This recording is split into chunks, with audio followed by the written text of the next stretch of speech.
Lolo Pael. At ako naman si Kabanong. At ito ang aming kwento.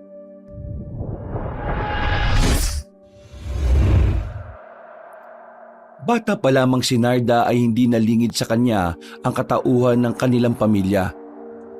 Galing sila sa lahi ng mga kiwig, isang uri ng aswang na nabubuhay bilang isang normal na tao sa umaga at nagiging aso, baboy ramo o malaking pusa kapag ninais nila sa gabi.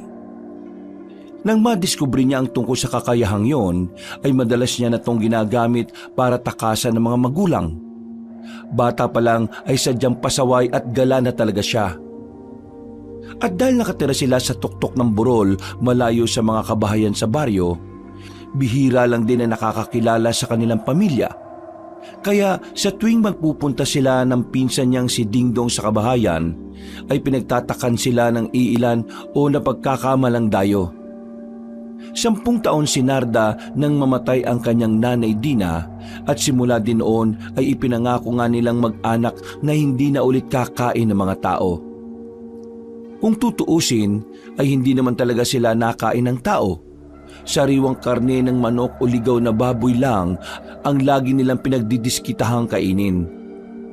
At may pagkakataon, 1 beses sa 1 taon o kung minsan ay wala pa, nakakatikim sila ng karne ng tao.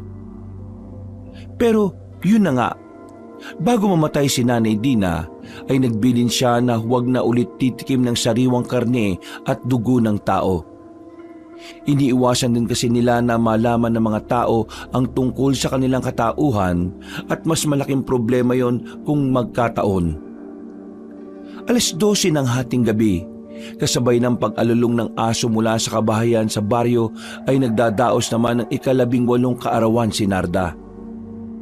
Inawitan siya ni Tatay Berhel pati ni Dingdong at nang matapos na ay sa kanya hinipan ng itim na kandila na nakatusok sa sariwang puso ng baboy. Maligayang kaarawan sa iyo, anak. Maligayang kaarawan, pinsan kong pango. Salamat sa inyo. Dalaga ka na, anak.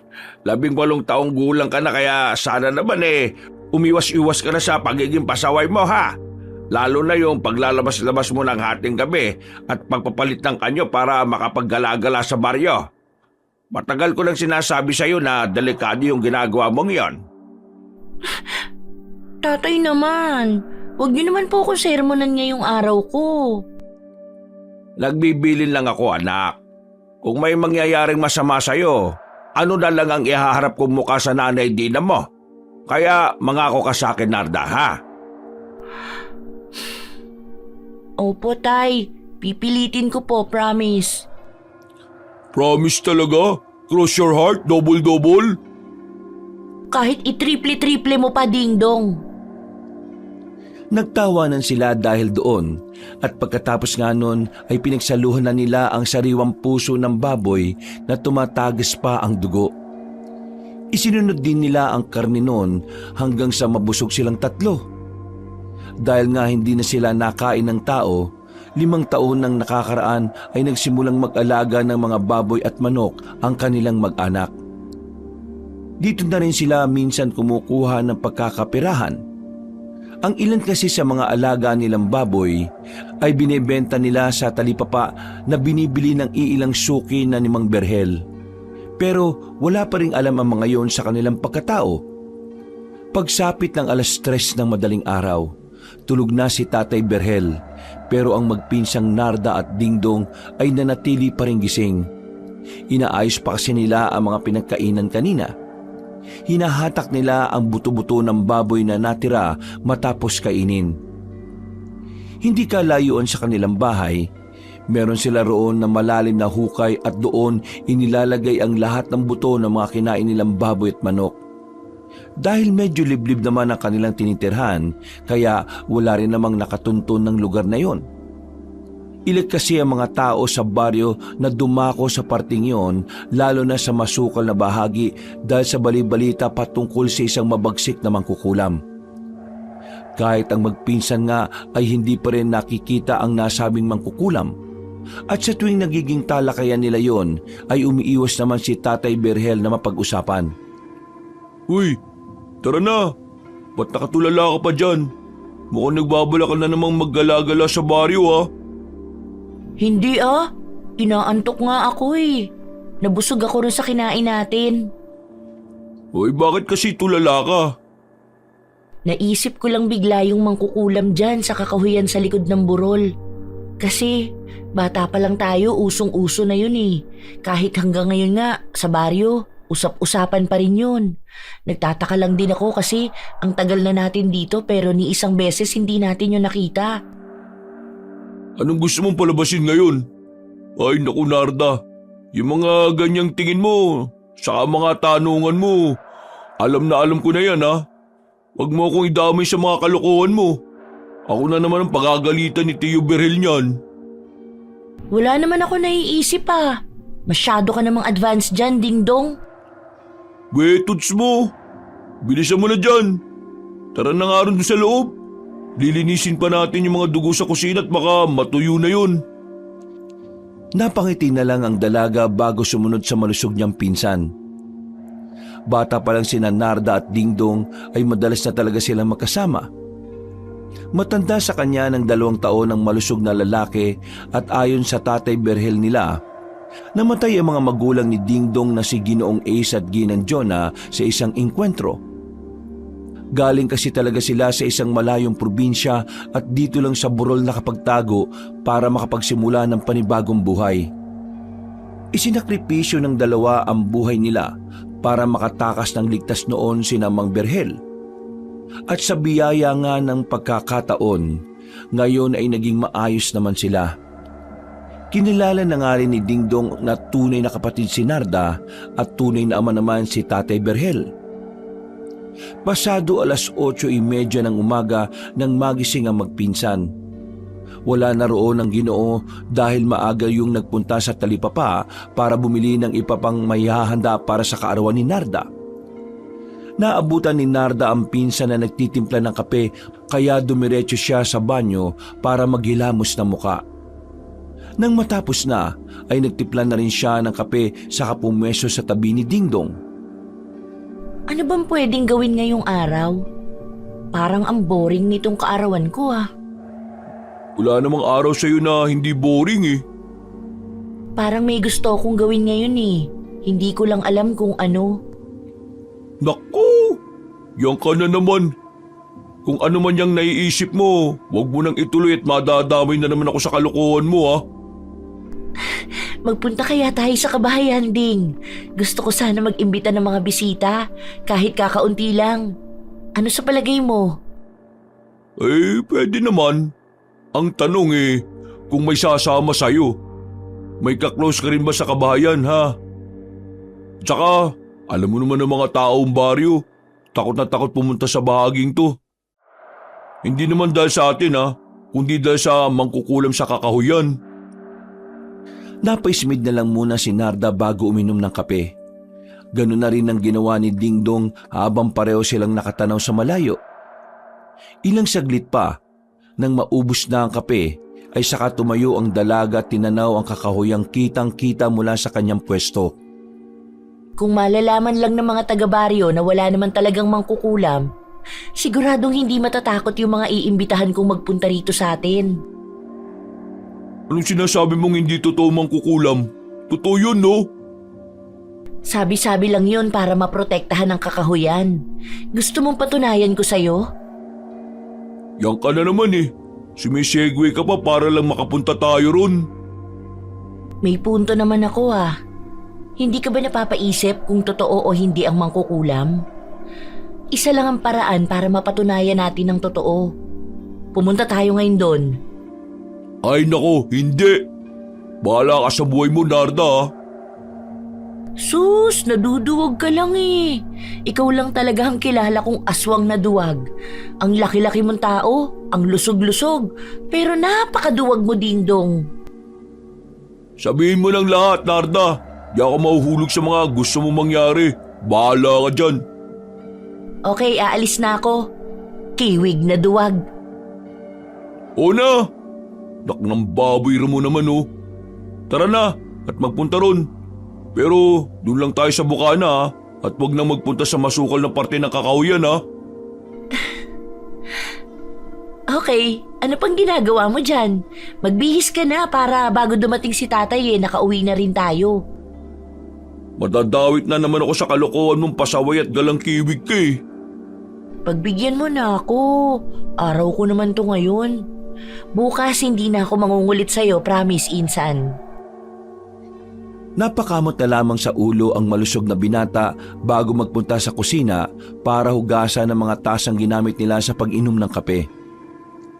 Makalipas nga ang ilang minuto, nang makapaganda na silang dalawa ay dali-daling nagtungo ang magpinsan sa nasabing kakahuyan. Habang mabilis na naglalakad papuntang bukana ng gubat ay nagmasid-masid muna si Dingdong sa paligid at nakikiramdam.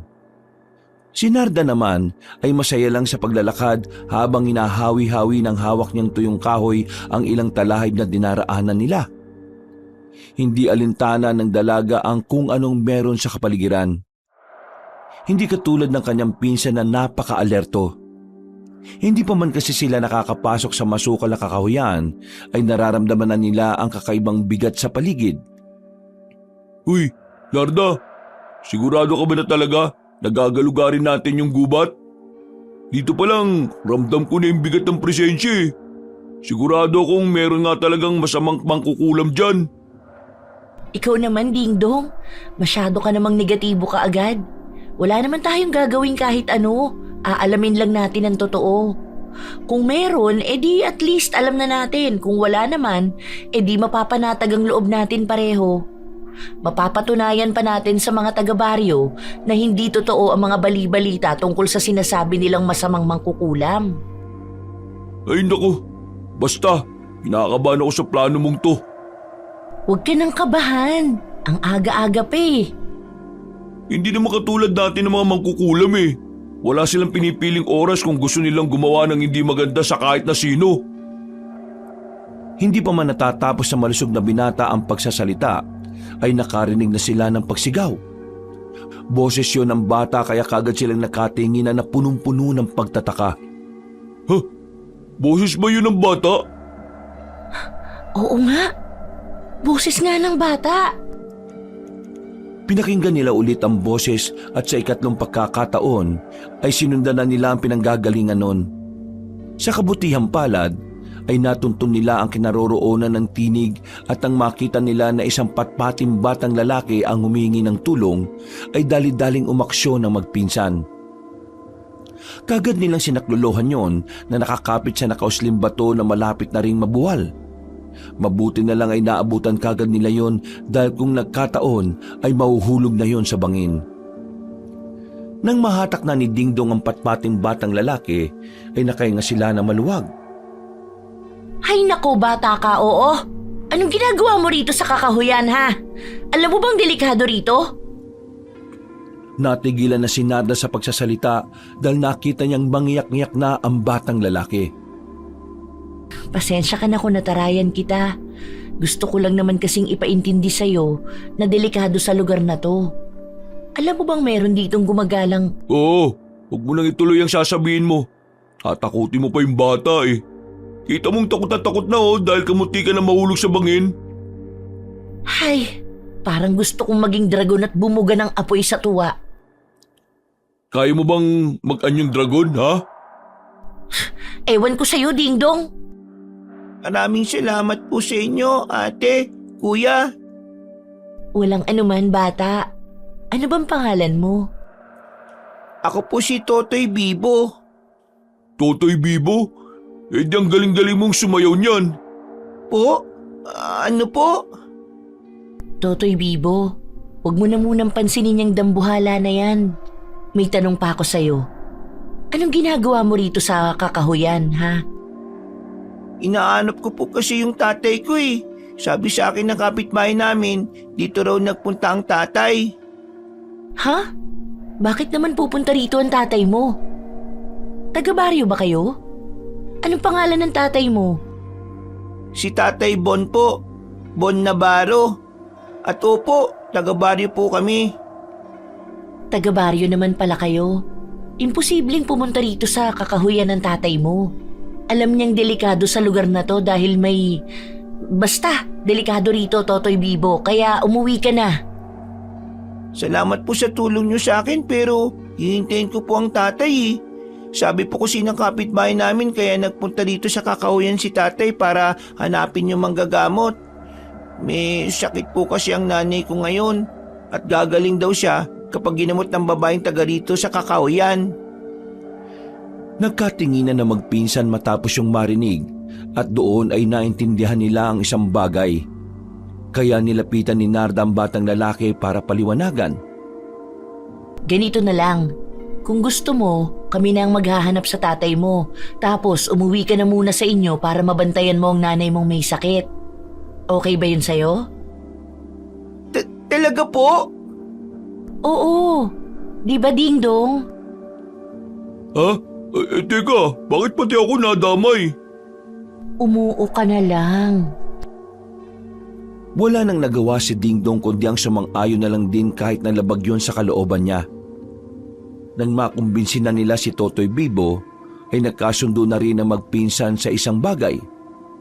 Ayon sa kanilang napag-usapan, mag-isang hahanapin ni Narda si Mang Bon habang si Ding Dong naman ay sasama ng batang lalaki pabalik sa baryo. Matapos ang ilan pang pag-uusap ay naghiwalay na nga ng landas ang magpinsan. Mag-isang ginalugad ng dalaga ang baryo hanggang sa makatawid siya sa bangin. Medyo mas tumindi ang mabigat na puwersang nararamdaman niya sa bahaging yon, kaya mas naging alerto pa siya sa paligid. Hindi man naniniwala na may mangkukulam sa lugar na yon, ay kailangan niya pa rin maging maingat lalo na at may kakaiba at mabigat na puwersang palakas ng palakas habang umaabante siya. Ilang saglit pa nga ay mas yumabong na ang mga puno sa lugar na parting nilalakaran ng dalaga kaya napatingala siya sa itaas. Medyo kakarampot na lang kasi ang tama ng sikat ng araw na tumatagos kaya makulimlim na sa bahaging yon. Ay nako, napakatanga naman ng Mang Bon na yon at naniwala siya sa mga kapitbahay niyang mapapagaling ng mangkukulam ang may sakit niyang asawa. Ang mga tao talaga, nako, napakadaling mauto ng kapwa. Buti na lang at isa akong kiwig na hindi uto-uto. Nagpatuloy na siya sa paggalugad sa gubat hanggang sa makarinig siya ng sigaw ng isang lalaki. Nawala rin kaagad yun kaya huminto muna siya at nakiramdam sa paligid. Pinatalas niya ang pangamoy at pandinig habang nagpapalinga-linga sa kung saan-saan. Nasaan ka na? Eksaktong pagkasabi niya noon ay muli niyang narinig ang pagsigaw ng lalaki. Otomatikong nag-iba ang itsura ng kanyang mga kamay at paa. Naging katulad yun ng sa baboy at nang sumayad na sa lupa ay dali-dali siyang tumakbo patungo sa kinaroroonan ng tinig. Nandyan na ako, Mang Bon! Maghintay ka lang! Pagdating sa pinanggalingan ng boses ay nakita nga niya ang Ginoong medyo patpatin. Kahawig yun ni Totoy Bibo, kaya nasisiguro na ni Narda na yun na ang tatay ng patpating bata. Nakalubog ang katawan ng Ginoo sa kumunoy at unti-unti siya nitong nilalamon dahil sa paggalaw-galaw niya. Bumalik kaagad sa anyong tao ang dalaga bago magpakita kay Mambon na halatang nahihirapan sa pakikipaglaban kay kamatayan. Huwag kang gagalaw! Dahil kapag gumalaw ka, lalo ka lang lalamunin ng kumunoy at hindi ka makakawala dyan. Mag-relax ka lang at tumingala. Kukuha ko ng makakapitan mo, okay? Gulat man, ay sumunod nga ang nasabing Ginoo kay Narda. Pagkalaon ay naghanap na nga ang dalaga ng matibay na pwedeng kapitan ni Mambon para makaahon sa kumunoy. Nang makakita na, ay kagad niyang inabot yon sa Ginoo. Dali-dali naman yung kumapit at hinatak na ng hinatak ng dalaga hanggang sa tuluyan ng makaahon ng lalaki sa kumunoy. Habang nagpapahinga sila sa gilid ng puno ay nagpasalamat si Mambon sa pagliligtas sa kanya ni Narda. Pero sa halip na matuwa si Narda ay tinitigan niya na masama ang Ginoo, kaya bahagya yung napaatras. Mawalang galang na ho, Mang Bon. Matanong ko lang, Anong katangahan ho ang pumasok sa kukote nyo at naisipan nyo magpunta rito sa Kakahuyan? Alam nyo naman ho siguro na delikado rito, hindi ba? Alam mo bang sinundan ka rito ng anak mo at kamunti ka na siyang mahulog sa bangin? Mabuti na lang ho na abutan namin siya ng pinsan ko dahil kung hindi, siguradong mahuhulog siya at walang makakaalam nun. Mamamatay na lang ang anak nyo nang wala kayong kamalay-malay. Napaiyak ang Ginoo kaya tumigil sa pagsasalita si Narda. Medyo nakonsensya rin kasi siya matapos mapagsalitaan ng lalaki. Napairap na lang siya at para mawala ang inis ay makailang beses siyang napabuntong hininga. Ipinaliwanag din ni Mang Bon kung bakit nga siya napunta sa kagubatan. Ayon kasi sa kapitbahay niyang si Aling Batchoy ay may manggagamot na raw sa Kakahuyan na pupwedeng makatulong sa asawa niyang si Cortez na nakaratay ngayon sa banig ng karamdaman. Nang marinig yun ni Narda, ay napaismid na naman siya dahil kilala niya si Aling Batchoy. Ang nasabing ginang ay kilalang kilala sa baryo dahil sa kagaspangan ng pag-uugali nun. Bukod doon ay mahadera rin yon, inggitera at mahilig magpakalat ng maling impormasyon. Ito talagang si Aling Batchoy. Wala nang ginawang mabuti sa kapwa niya. Siguro dapat na talaga siyang maturuan ng leksyon. Humanda siya sa akin mamayang gabi.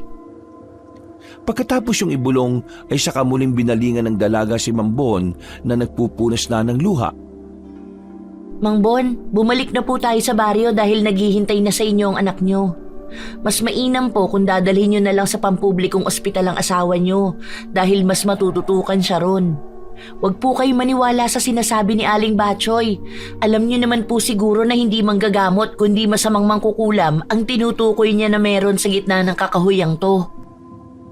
Kahit hindi naniniwala sa nasabing mangkukulam ay sinabi na lang yun ni Narda para makumbinsi si Mang Bon na umalis na sa lugar na yon.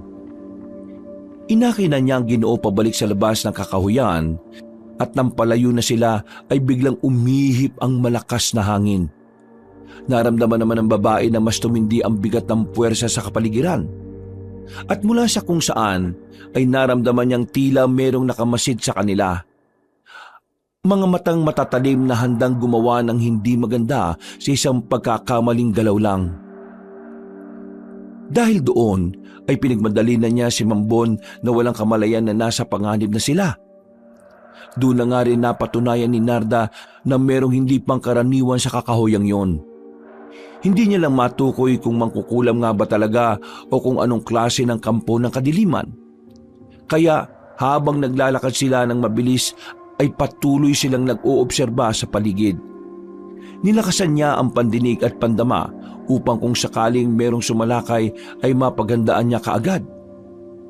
Subalit tila nababasa rin ng kalabang nagkukubli ang kanyang plano. Kaya sa halip na magpakita sa kanya ay nagpalipad na lang yun ng hangin bilang isang babala. Ang lakas ng loob mong kunin ang biktima ko. Pakailamera kang kiwig ka. Sa susunod na magkita tayong ulit ay hindi na ako mangingiming parusahan ka. Huwag na huwag ka nang babalik sa kakahuyan ko. Napahinto at napalingon sa likuran si Narda matapos yung marinig. Nagtayuan din ang kanyang mga balahibo lalo na sa batok kaya napahawak siya ron habang patulog sa pagmamasid. Ramdam niya ang matinding pagbabanta ng nilalang na nagpalipad hangin kaya kinabahan din siya. Pagkalaon ay nagpatuloy na sila sa paglalakad hanggang sa makalampas na sa bangin kung saan kamuntikan ang mahulog si Totoy Bibo kanina. Nang nasa labas na sila ng kakahuyan, ay nagpasalamat na si Mang Bong sa kanya. Bumalik na rin to sa baryo habang siya naman ay nanatili lang muna roon. Nang mawala na sa paningin ang lalaking sinagip niya, ay muli siyang bumaling sa kakahuyan. Grabe naman kung makapagbanta yun sa akin. Paano kaya niya nalaman na isa akong kiwig? Totoo ngang may mangkukulam sa kakahuyan pero hindi ako natatakot sa kanya. Kakahuyan niya raw? Shh! Walang nagmamay-ari sa gubat na yan kaya wag niyang maangkin-angkin. Pagkatapos sabihin yun ay bumalik na muna ang dalaga sa bahay nila kung saan inaabutan niya si Tatay Berhel sa kusina. Nagluluto ang Ginoo ng mga pinamili nito kanina. Tay, ano po yung niluluto niyo? Hindi na po dapat kayo nag-abala pa. Baka lang anak may mga bisita kang magpunta. Nakakaya naman kung wala silang makakain. Si tatay naman. Alam niyo naman pong takot ang mga tao na pumunta sa bahaging to kasi malapit na malapit tayo sa kakahuyan ng mangkukulam. At saka wala naman po ako mga kaibigan masyado ron sa kabahayan. Alam ko na naman na gusto mong mag-imbita ng bisita. Sige na, pumunta ka sa kabahayan para maiba naman ang kaarawan mo. Hindi yung palaging tayong tatlo na lang ang nagdaraos. Dahil sa sinabing yun ni Tatay Berhel ay ganun na lang ang tuwa ng dalaga. Niyakap niya ng mahigpit ang ama dahil kahit mga kiwig sila ay suportado ng Ginoo ang pakikipagkaibigan nila sa mga ordinaryong tao. Aba, ngayon mo na lang ulit ako niyakap pa. Salamat po talaga, Tay. Plano ko po talaga na mag-imbita ng kahit konting bisita. Siya nga po pala, nasan si Dingdong? Hindi ko alam. Akala ko nga magkasama kayong dalawa . Siguro, hinatid niya si Totoy Bibo. Alam ko na. Tama, iimbitahan ko na lang si Totoy Bibo rito pati yung tatay niyang si Mang Bon. Okay lang ba yun, Tay? Oo naman. Sige na at bilisan mong mag-imbita para pagdating nyo rito luto na ang mga pagkain na ihahanda ko. Pagtangon ng dalaga ay dali-dali siyang lumabas ng bahay at nagpunta sa kabahayan. Hinanap niya kaagad ang pinsan sa pamamagitan ng pag-amoy dito. Tinalasan niya ang pang-amoy hanggang sa masundan ang kinaroroonan ng bahay ni Mambon at Totoy Bibo. Nakita niya nga rin doon ang kanyang pinsan na nakikipag-usap sa Ginoo. Nang makita siya ng patpating batang lalaki, ay kumaway yun sa ngumiti sa kanya bago lumapit.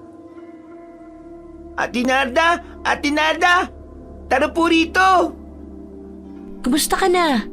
Okay ka na ba, ha? Opo, salamat po ulit sa pagliligtas sa akin pati sa paghahanap kay tatay ha. Walang anuman. Mabuti at naabutan ko kayo rito. Mang Bon, Totoy Bibo, kung okay lang po sa inyo, iimbitahan ko po sana kayo sa bahay. Birthday ko po kasi ngayon . Kaya pwede kayong mananghalian sa amin at mag-uwi na rin ng ibang pagkain. Tay, gusto ko pong pumunta sa bahay nila Ate Narda at Kuya Dingdong. Pumayag naman si Mambon, pero yun nga lang ay hindi siya makakasama dahil dadalhin nga ngayong araw ang kanyang asawa sa pagamutan. Hinihintay na lang din nila ang sasakyan na susundo para makaalis na. At maya-maya pa nga ay dumating na ang patrol kung saan kaagad isinakay si Aling Cortez. Tumama si Bon at ipinagkatiwala na muna niya ang anak sa magpinsan. Nang makalis na ang sasakyan ay saka gumayak si Totoy Bibo. Habang naghihintay si Narda at Dingdong ay napatingin sila pareho sa kalapit na bahay. Doon ay nakita nila ang isa sa pinakakinaiinisang tao sa baryo. Walang iba kundi si Aling Batchoy. Nakapaling ang atensyon ng ginang sa patrol na papalayo na at nang mawala yun sa kanyang paningin ay saka naman sila pasimpleng nilingon ng babaeng malusog. Umismid pa yon kay Narda bago pumasok sa loob ng bahay noon. Napansin to ni Dingdong kaya napapangiti niyang nilingon ng babae. Nakita mo yung pag-ismit sa'yo ni Aling Batchoy? Oo, para nga siyang tangay. Akala mo talaga kung sino yung babae na yan. Alam mo bang siya pala talaga ang dahilan kung bakit nagpunta si Mang Bon sa kakahuyan? Mabuti na lang at naabutan ko bago palamunin ng kumuno yun. Kahit kailan talaga napakasama ng ugali ng babaeng yan. Pinapahamak niya yung sarili niyang mga kapitbahay. Dapat sa kanya, siya yung mapunta ron sa kakahuyan para makita niya yung bagsik ng kung anong nandun. Ang ibig mo bang sabihin, nakita mo yung mangkukulam sa kakahuyan? Hindi. Pero may narinig akong boses na nagpalipad hangin sa akin, Ding.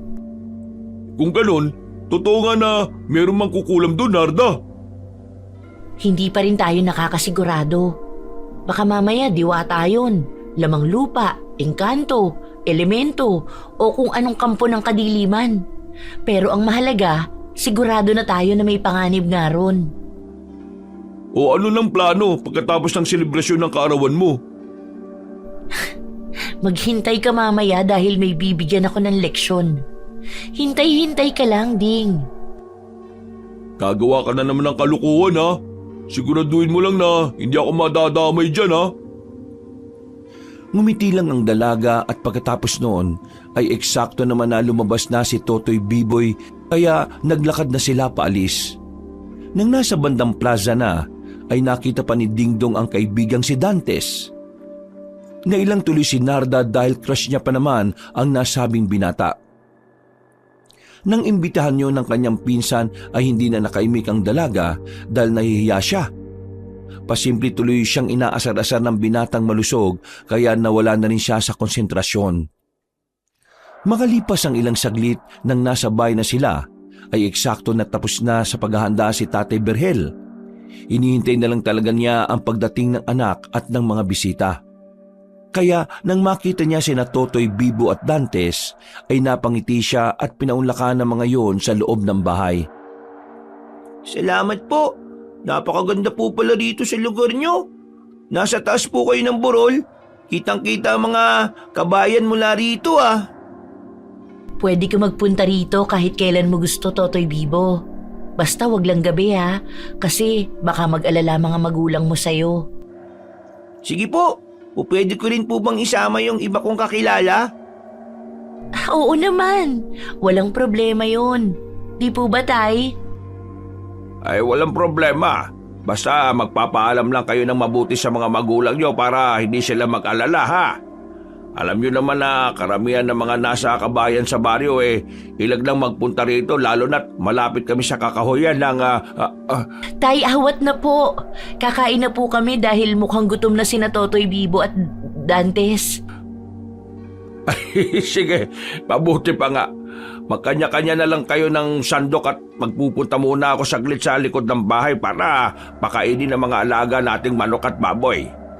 Magpapahinga rin muna ako pagkatapos kaya kayo na muna ang bahala dyan ha.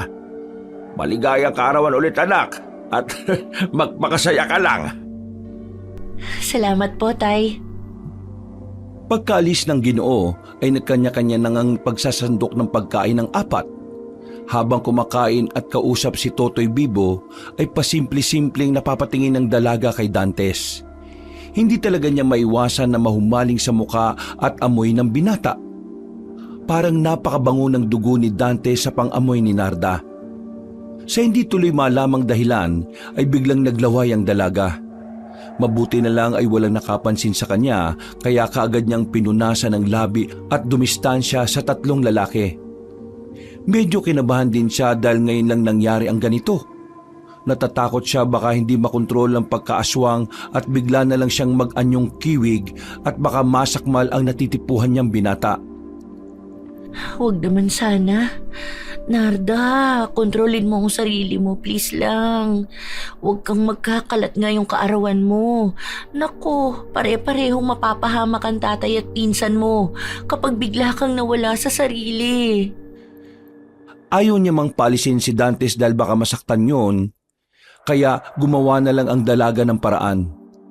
Tinakpan niya ng panyo ang ilong na pinagtakan ni na Totoy, Bibo at Dantes.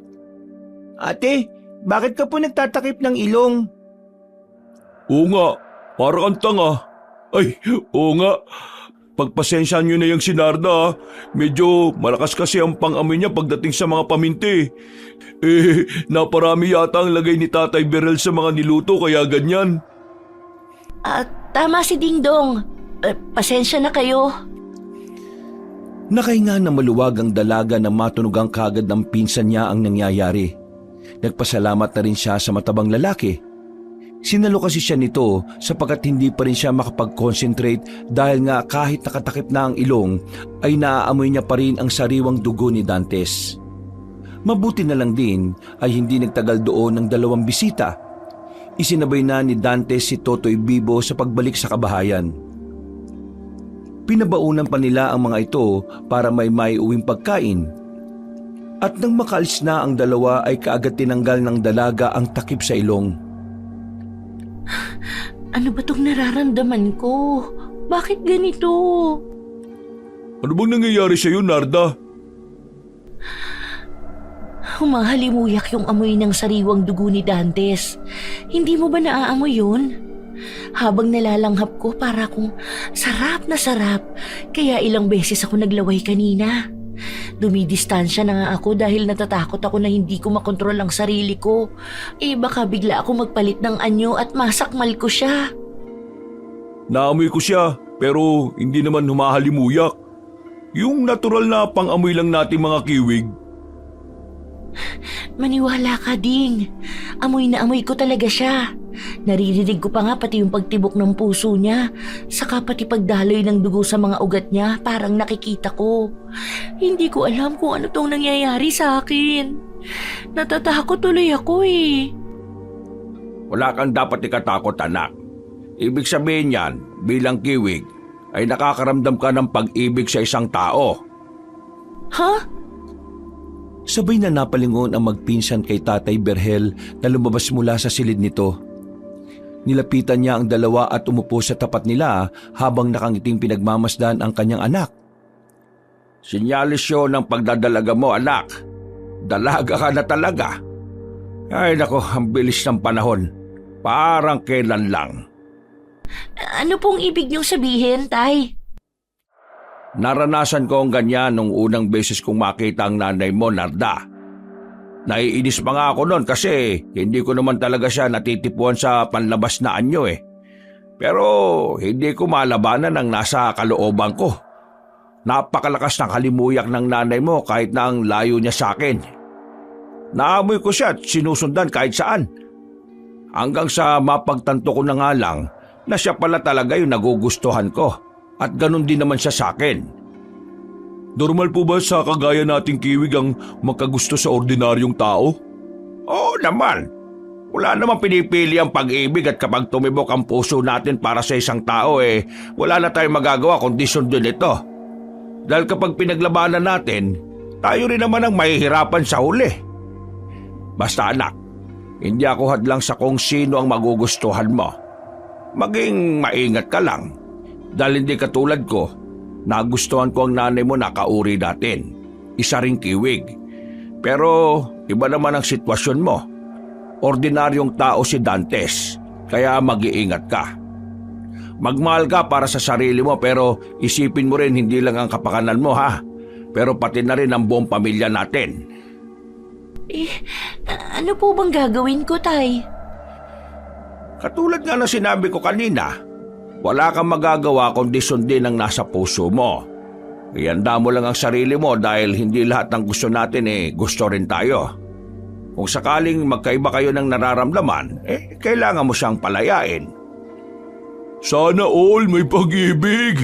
Sana all ma-love life. Ay nako, kailan kaya ako makakaganyan para naman makarelate ako sa usapan? Napatawa si Tatay Berhel dahil sa sentimiento ng kanyang pamangkin. Si Narda naman ay pasimpleng natahimik at inisip ang mga sinabi ng kanyang tatay. Tumimo sa puso ng dalaga ang mga binitiwang salita ng ama. Naghalo ang tuwa at kaba dahil tama nga naman si Mang Berhel na kung sakaling magkaiba sila ng nararamdaman ni Dantes ay kailangan niyang palayain ang binata kahit na masakit para sa kanya. Mabilis na lumipas ang oras. Pasado 12:00 ng hating gabi ay bumangon si Narda sa higaan. Pagsilip niya sa kwarto ng ama ay tulog na yon kaya nagpunta siya sa likod ng bahay para mag-ayos ng sarili. Nang nasa kubo na ay nakita niya ang pinsang si Dingdong na nagtatanggal ng balahibo ng isang manok. Hindi patay ang nasabing hayop pero hindi yun nakakapag-ingay dahil hawak niya ang tuka. Kakain ka pa rin? Ang dami na nating pagkain kanina. Iba pa rin talaga kapag sariwang hayop ang kinakain Ano, gusto mo ba? Busog pa ako. Nakontento naman ako kanina sa kinain natin kahit papano. Yun nga lang, parang hinahanap-hanap ko pa rin ang amoy ni Dantes. Parang nakadikit sa ilong ko Teka, bakit mo pa tinatanggalan ng balahibo yan? Nairita kasi ako kapag nakakain ko yung balahibo Wawa, ngayon lang ako nakarinig ng aswang na maselan Grabe siya. Kapag baswang dapat hindi na maging maselan. Tao rin naman tayo na dapat sibilisado at maging mapilit sa kinakain, di ba? Ewan ko sa'yo. Maiwan na nga muna kita dyan. Pupunta lang ako sa kabahayan. Uy, magagala-gala ka na naman. Mag-ingat ka ha. Napag-usapan namin kanina ni Dantes na nagro-ronda raw ngayon yung mga tanod. Paano kasi? May nahuling magnanakaw yung tatay niyang si Mang Lapas kagabi. Kaso lang, nakatakas daw. Binalak daw nakawin yung alaga nilang Vic na gagawin sanang kontsinilyo. Huwag ka mag-alala, mag-iingat ako. At saka, kailan ba ako nahuli ng mga taga-kabahayan? Sa tagal kong nagpapagala-gala sa baryo, ni isang tao wala pang nakakita sa akin. Saan ka ba kasi pupunta? May bibisitahin lang. Sige na at maiwan na kita rito. Ayusin mo yung pagbabalahibo dyan sa manok ha. Matapos tawanan ng pinsan, ay unti-unting nag-anyong isang malaking pusa si Narda. Nagmiyaw pa siya sa matabang binata bago tumalo ng mataas hanggang sa makalayo sa burol. Ilang minuto lang ay narating na ni Narda ang kabahayan. Tumambay siya sa tuktok ng pinakamalaking puno sa gilid ng plaza saka nagmatsyag sa paligid. Maya-maya pa ay narinig na niya ang ilang tao mula sa hindi kalayuan, kaya naman ikinubli niya ang sarili at sinigurong hindi siya mapapansin ng mga tao. Aba, mukhang masigasig ang mga tanod ngayon sa pagroronda. Iba talaga kapag may pera ang nakiusap, mabilis ang pagresponde. Pero kung ordinaryong tao ang naagrabyado, aaksyonan nga kaya agad nila? Nasabi niya yon dahil kilala sa buong baryo si Mang Lapas na tatay ng natitipuhan niyang binatang si Dantes. Nakilala ang Ginoo dahil sa masarap na paglilitsyon. Ito rin ang nagpaalwan ng kanilang buhay, kaya naging dahilan to ng pagiging matapobre ng Ginoo. Mabuti na nga lang ay hindi nahawang anak niya sa pagiging magaspang ang pag-uugali. Ibang-iba kasi si Dantes na talagang mapagpakumbaba at mabait sa kahit na sino. Habang papalapit ang mga nagro-ronda, ay isa-isa silang pinagmasdan at pinakinggan ng dalawang kiwig. Narinig niya ang mga pinag-uusapan ng mga tanod na patungkol nga sa nasabing magnanakaw. Ang hinala ay isang trabahador ang gumagawa noon dahil hindi pinasweldo ng tama. Doon mas naintindihan ni Narda ang rason na magnanakaw kaya yun nagawa. Kaya naman pala ninakawan si Mang Lapas. Kasalanan niya rin naman pala eh. Kahit sino naman siguro ang hindi pasahuri ng tama at wala sa ayos, gagawin ng ganon lalo na't nangangailangan ng pamilya. Pinagmasdan niya lang ang mga tanod hanggang sa lumiko na pabalik sa tanggapan ng baryo. Muling nagmasid sa paligid ang dalagang kiwig hanggang sa mahagip ng pansin niya ang bahay ni na Totoy Bibo. Kumusta na kaya yung batang yun? May kasama kaya siya ngayon sa kanila? Bumalik siya sa pagiging anyong malaking pusa at muling lumundag, papunta sa bahay ni Totoy Bibo. Nagtahulan naman ang mga aso mula sa kung saan-saan matapos maramdaman ang kanyang presensya. Napapangiti lang siya habang pinapakinggan ang tahulan ng mga aso. Pagkalaon nang lumagpak siya sa tapat ng isang bakuran ay umamba ang malaking itim na aso. Pero nabahag din ang buntot nito matapos niyang titigan ng matalim at angilan. Umiyak-iyak pa to bago magtago sa kulungan. Pasaway ka kasing aso ka eh. Mula sa pagiging malaking pusa ay ginawa niyang normal na anyo ang pagiging pusa. At katulad ng nasabing hayop ay tahimik siyang naglakad hanggang sa makarating sa tapat ng bahay ni Totoy Bibo. Humanap siya ng daan at na makapasok na sa loob ng bahay ay ginalugad niya to hanggang sa makita ang batang lalaki. Nahihimbing na yun sa pagtulog pero walang kahit na sinong kasama. Nag-anyong tao ulit siya at pinagmasdan saglit ang patpating bata. Nakaramdam siya ng awa dahil sa ganong murang edad ay nararanasan na nito ang mapag-isa sa buhay. Malapit din talaga ang loob niya sa mga ganoong tao dahil ninais niya rin talaga na magkaroon ng nakababatang kapatid. Huwag ka mag-alala, Totoy Bibo. Gagaling din ang nanay mo. Hindi ka na ulit mag-iisa sa mga susunod na araw.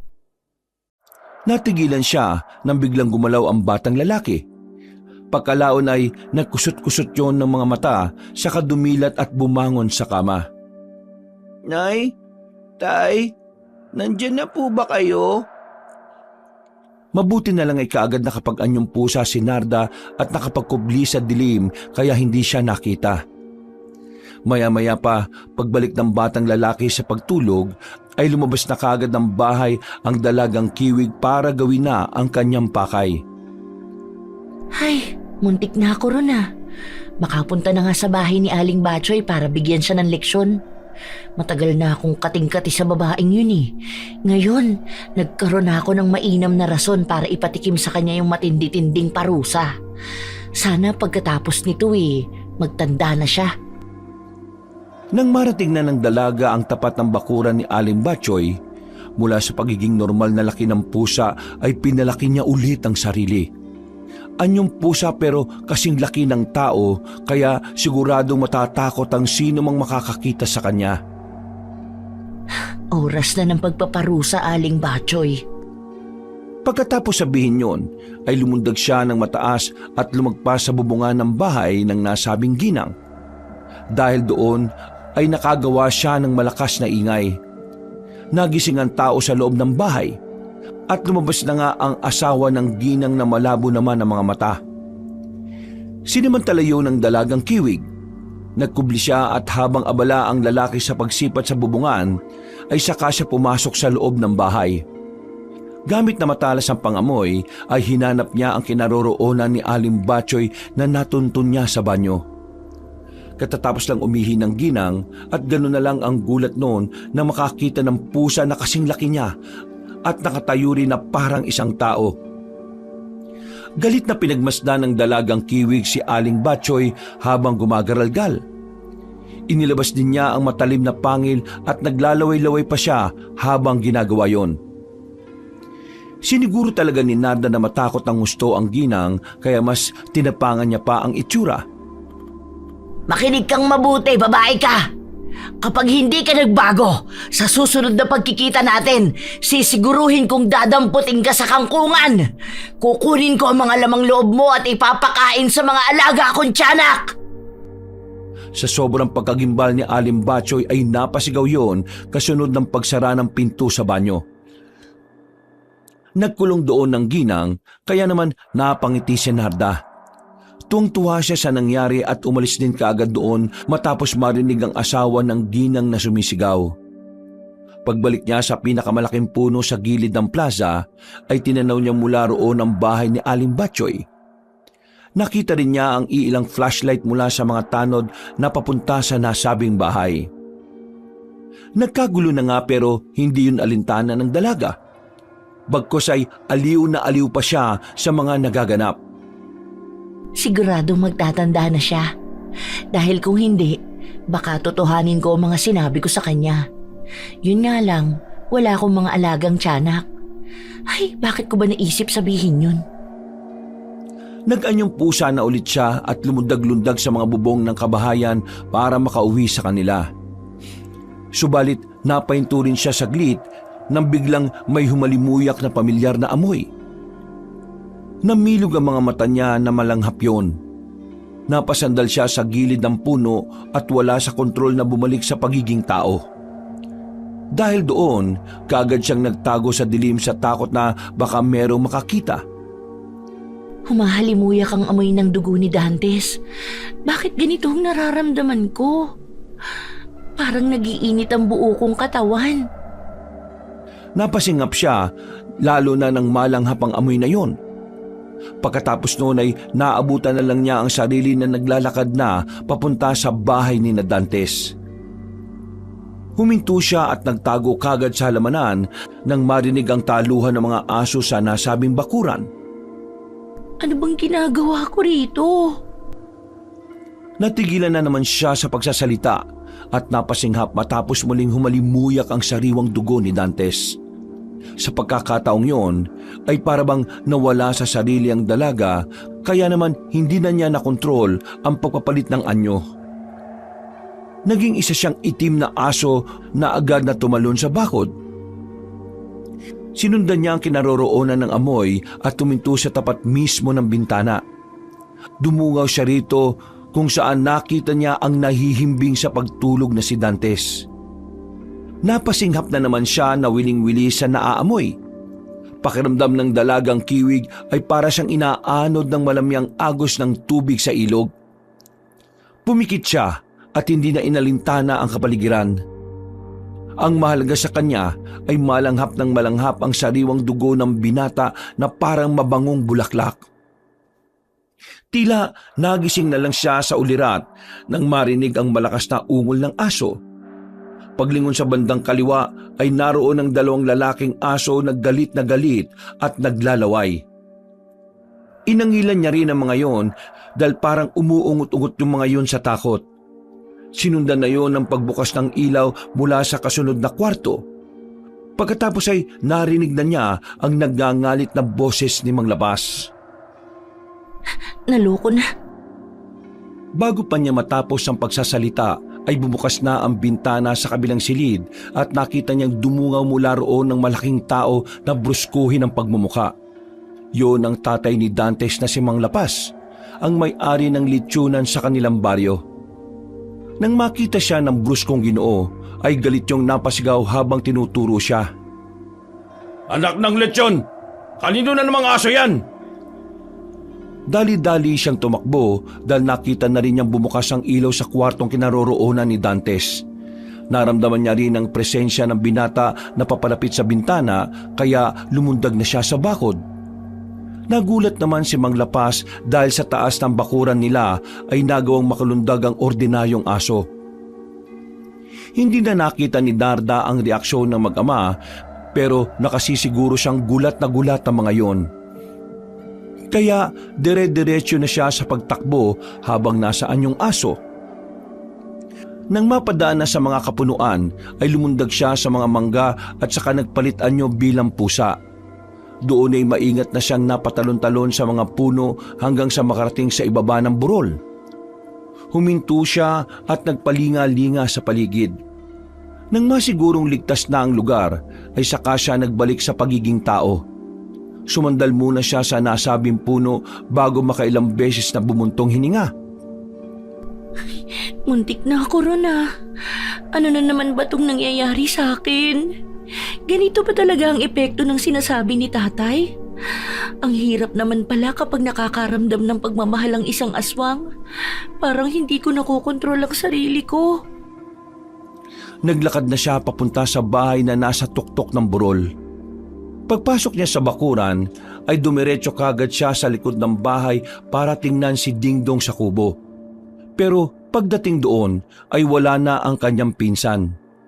Tanging iilang piraso na lang ng balahibo ng manok at mga bakas ng dugo ang naabutan niya roon.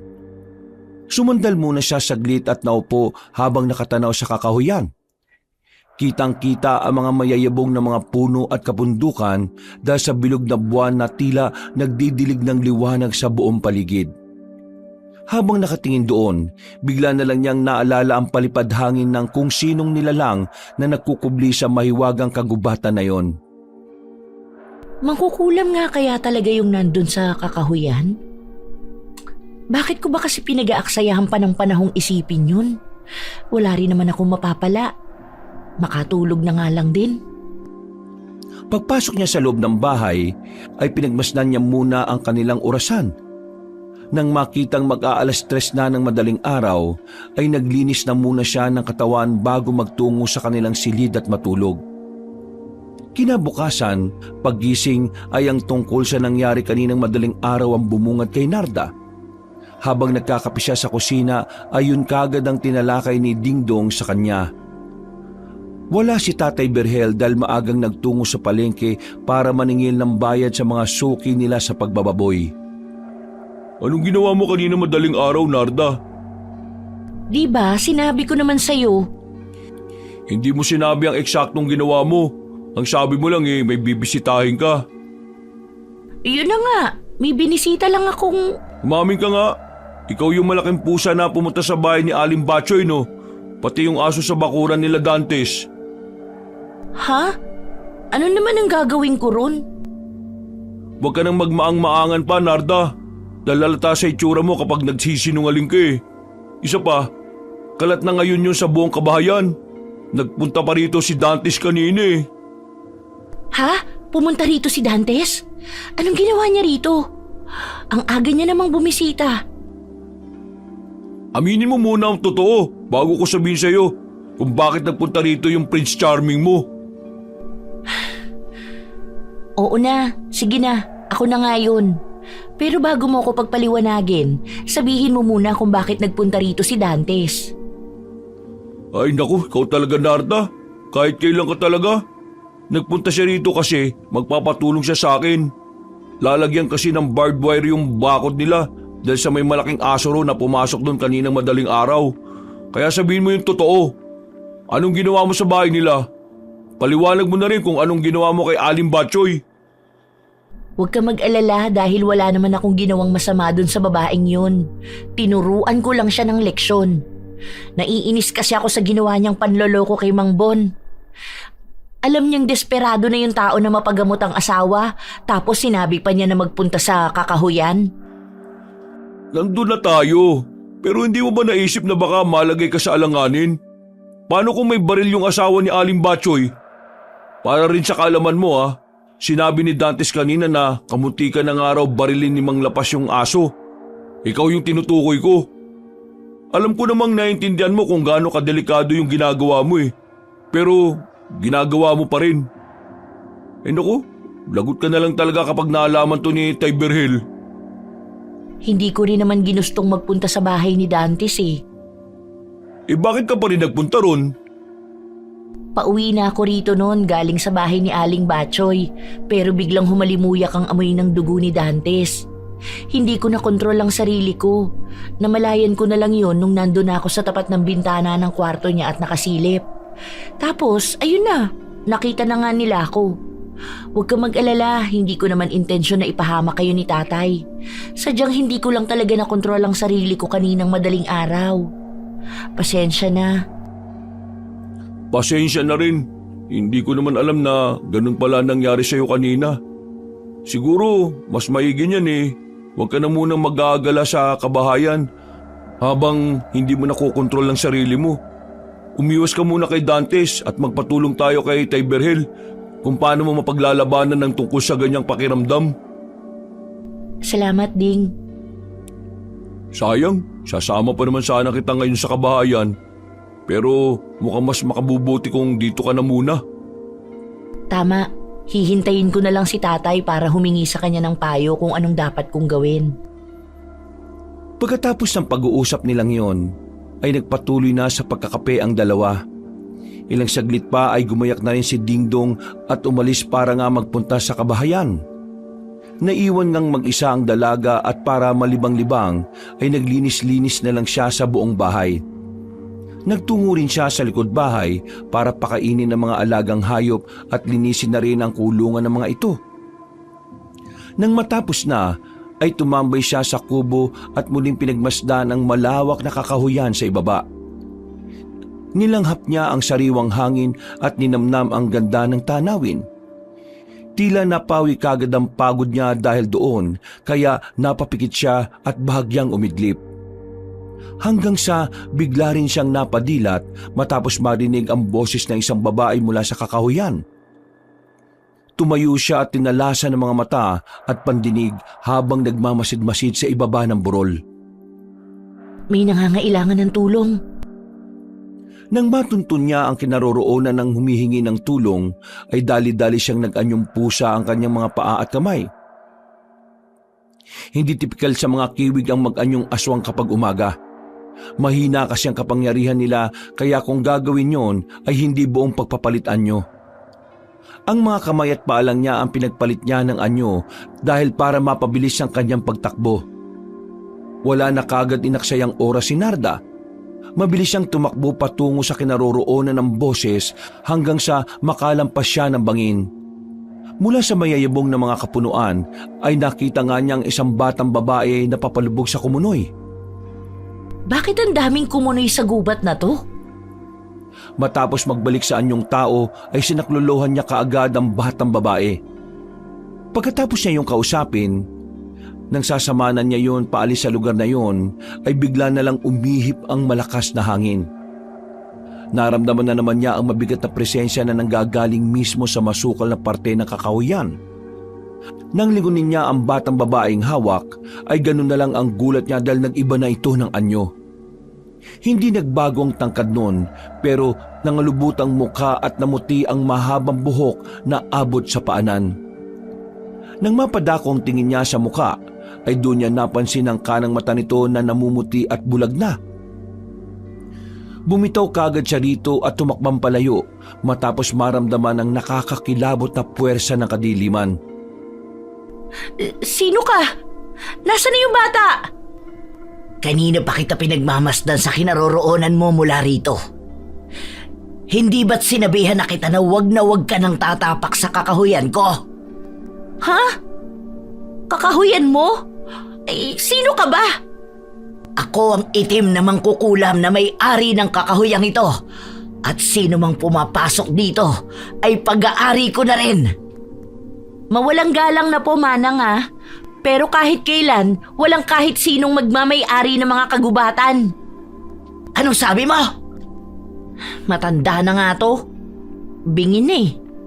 Tampalasan kang babae ka. Talagang sinusubukan mo ang pasensya ko ah. Ipatitikim ko sa'yo ang bangis ng kapangyarihan ko. Teka lang naman po. Wala naman ako intensyon na masama. Niligtas ko lang yung batang babae. Teka, ikaw yung batang babae? Ibig sabihin, nilinlang mo ko para lang mapainan? Loko-loko ka rin naman pala, Manang eh. Wala ka talagang modo. Dahil dyan, parurusahan kita. Bago pa makagawa ng masama ang mangkukulam, ay umaksyon na kagad si Narda. Itinulak niya ang matandang babae sa kumunoy at mabilis na tumakbo. Subalit, natigilan din siya kaagad dahil tila biglang nakalabo-labo ang mga puno sa paligid. Hindi na niya alam kung nasang parte na siya ng kagubatan. Walang iyakang babae ka! Sinusubukan mo talaga ang pasensya ko.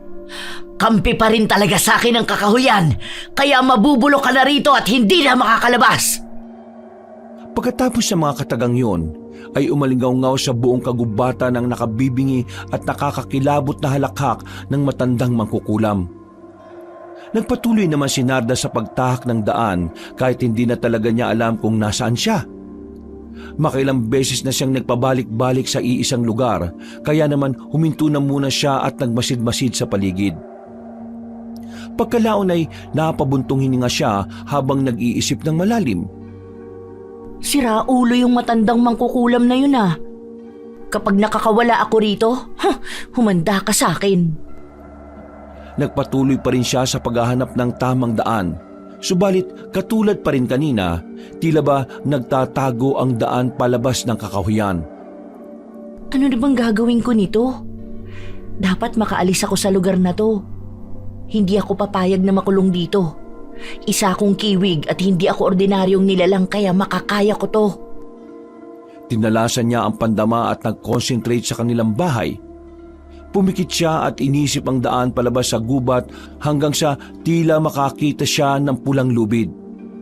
Nang hahakbang na siya para sundan yun, ay bigla na lang may kung anong itim na aninong mapupula ang mga mata na nagputol sa nasabing lubid. Napadilat ang dalaga at napaatras. Naramdaman niya kasi ang mabigat na puwersa ng kadiliman na tila humatak sa kanya papunta sa pinakamasukal na parte ng gubat. Hindi po pwede to. Hindi ako pwedeng makulong sa lugar na to. Pumikit siya ulit at pinalakas ang pandama hanggang sa maisalarawan sa kanyang isip ang daan palabas sa lugar na yon hanggang sa kanilang bahay. Maya-maya pa ay lumakas na rin ang kanyang pangamoy hanggang sa humalimuyak na naman ang sariwang dugo ni Dantes. At kitang-kita ng isipan niya sina Dingdong at Dantes nakadarating lang sa kanilang bahay. Dahil doon ay nakaramdam na naman siya ng kakaibang init ng katawan matapos maamoy ang tila mabangong samyo ng sariwang dugo ng binata. Pagdilat ng mga mata niya ay namumulan na yun. Naglalaway din siya na parang takam na takam hanggang sa bigla na lang nag-anyong pusa ang kanyang mga kamay at paa. Para na naman siyang nawala sa sariling isip. Mabilis siyang tumakbo at tinakang daan palabas ng gubat. Nang makita niya ang bangin, ay nakahinga na siya ng maluwag at doon na lang din tila bumalik ang kanyang diwa. Nakalabas na ako sa masukal na parte ng gubat. Kailangan ko na magmadali. Mas binilisan niya pa ang pagtakbo at nang malapit na sa pinakabukana ng kakahuyan ay bigla namang sumulpot ang matandang mangkukulam. Tinapunan siya noon ng nanlilisik na titig kaya napahinto siya saglit. Ano bang kailangan mo sa akin, tanda? Huwag mo akong tawaging tanda. Meron akong pangalan. Ako si Immaculada, ang mangkukulam na nagmamay-ari ng kakahuyang ito. Oo na, Manang. Sa'yo na tong gubat. Hindi ko naman inaangkin. Palampasin mo na ako dahil nagmamadali ako. Kung ano man ang ginawa ko kanina, pasensya ka na. Hindi ko mapapalampas ang ginawa mong pambabasto sa akin at panghihimasok sa kakahuyan ko. Ay, haya na naman tayo sa pag-angkin mo sa kakahuyan eh. Ay, bahala ka sa buhay mo. Pero sinasabi ko sa'yo, Manang, hindi ako magpapatalo sa'yo. Hindi rin ako ordinaryong nilalang katulad mo at ang mga kiwig na katulad ko ay hindi mahilig magpadaig. Pagkatapos sabihin ng dalaga ay unti-unting nagpalit ng anyo ang kanyang mga kamay at paa. At pagkatapos ay mabilis siyang tumakbo para takasan na ang matandang mangkukulam. Nanatili si Inang Immaculada sa pwesto habang bumubulong ng mga orasyon. Naririnig na ni Narda ang patungkol sa orasyon o sumpa ng mga mangkukulam kaya alam niyang hindi maganda ang gagawin ng kalaban sa kanya. Mas binilisan pa niya ang pagtakbo hanggang sa tila biglang huminto ang pagtakbo ng oras. Ramdam niya ang pag-slow motion ng kanyang pagtakbo at nang mapatingala siya, nakita niyang mabagal na paggalaw ng mga puno, ganun din ang paglipad ng mga ibon. Dahan-dahan siyang lumingon sa kinaroroonan ni Inang Immaculado at nanlaki ang mga mata niya nang makita yung nakangisi na parang isang demonyita. Patuloy din yon sa pagbikas ng mga salitang hindi maintindihan ni Narda kaya mas lalong kinabahan ng dalaga. Hindi niya ako pwedeng masilo. Pinilit ni Narda ang sarili na makakawala sa kung anong ginawa ng matandang babaeng mangkukulam hanggang sa biglang bumalik sa dati ang lahat. At dahil sa nawala ng kontrol ang dalaga ay hindi niya namalayang tatama na siya sa isang puno. Bago pa niya napigilan ng sarili ay nabunggo na siya nito. Bumagsak siya sa lupa at mahiluhilong tumayo. Napatras siya bigla nang makita sa harapan si Inang Immaculada. Tinapunan lang siya noon ng masamang tingin habang patuloy sa pagbibikas ng orasyon. Dahil doon ay nagmamadali ang dalaga na tumayo para makatakas na, subalit bigla naman siyang hinawakan sa braso ng matandang mangkukulam. Ngayon, babae ka. Tikman mo ang sumpang igagawad ko sa'yo. Ipapalasap ko sa'yo ang sumpa ng itim na mangkukulam. Bitiwan mo ako, matanda ka! Kagad na hinawi ni Narda ang kamay ng matandang mangkukulam saka tumakbo palayo. Nang makalampas na siya sa bukana ng kakahuyan ay sakalang siya huminto at pinagmasdan ng kalaban. Nakangiti lang yon pero ang tingin ay tila pamatay pa rin. Kaya umismid din siya bilang tugon. Akala mo matatablan ako ng mga sumpa-sumpa mo? Makinig ka sa akin, Manang. Hindi ako natatakot sa'yo. Walang kiwig na natatakot sa'yo. At ipapaalala ko lang sa'yo, kapag may sinaktan ka sa mga taga-baryo, humanda ka sa akin. Hindi ako mangingiming bawian ka kahit na matanda ka pa. Tingnan na lang natin. Walang modong kiwig. Sigurado akong sa mga susunod na araw, kakainin mo rin ang mga sinasabi mo. Kapag nagkita tayong muli, sinisiguro ko sa'yo na magmamakaawa ka sa akin. Hindi na umimik si Narda. Minasdan na lang ni Narda ang matandang babae na dumura sa lupa bago tumalikod. Napabuntong hininga na lang ang dalaga hanggang sa tuluyan ng mawala sa paningin niya ang nasabing mangkukulam. Maya-maya pa ay kinapakapa niya rin ang sarili upang masiguro na walang ginawa sa kanya si Inang Immaculada. Walang iyang matandang yun.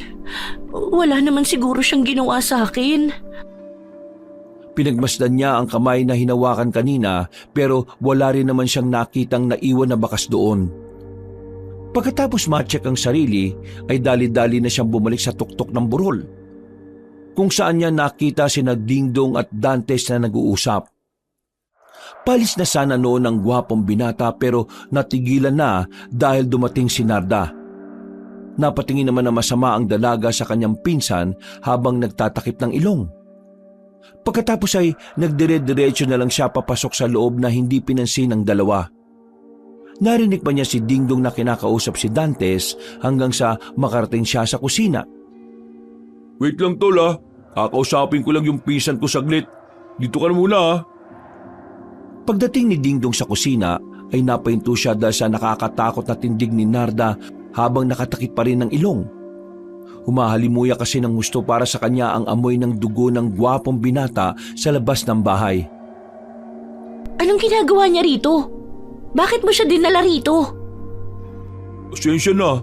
Nagpumilit kasi siya na sumama at hindi ko na talaga napigil eh. Gusto niya raw kasing magpahangin dito. Alam mo naman ang sitwasyon ko, di ba? Ay nako, paano kung hindi ko makontrol ang sarili ko, Dingdong?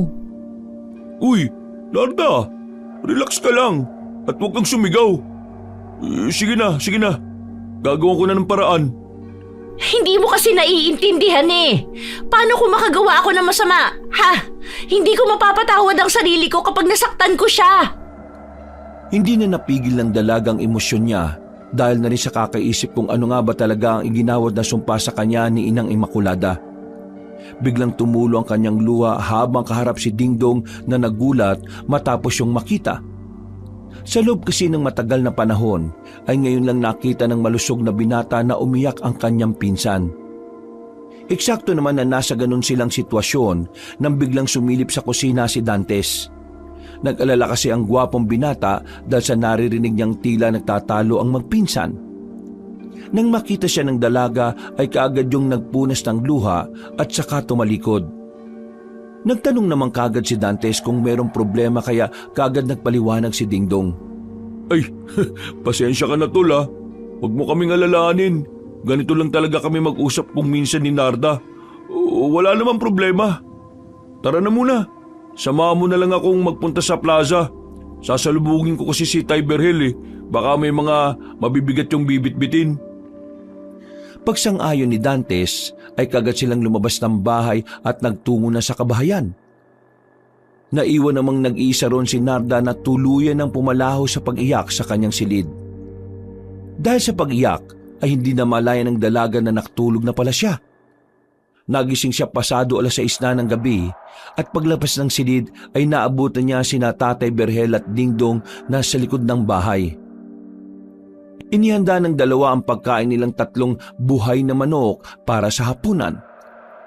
Umismid lang siya ng lingunin ng matabang pinsan.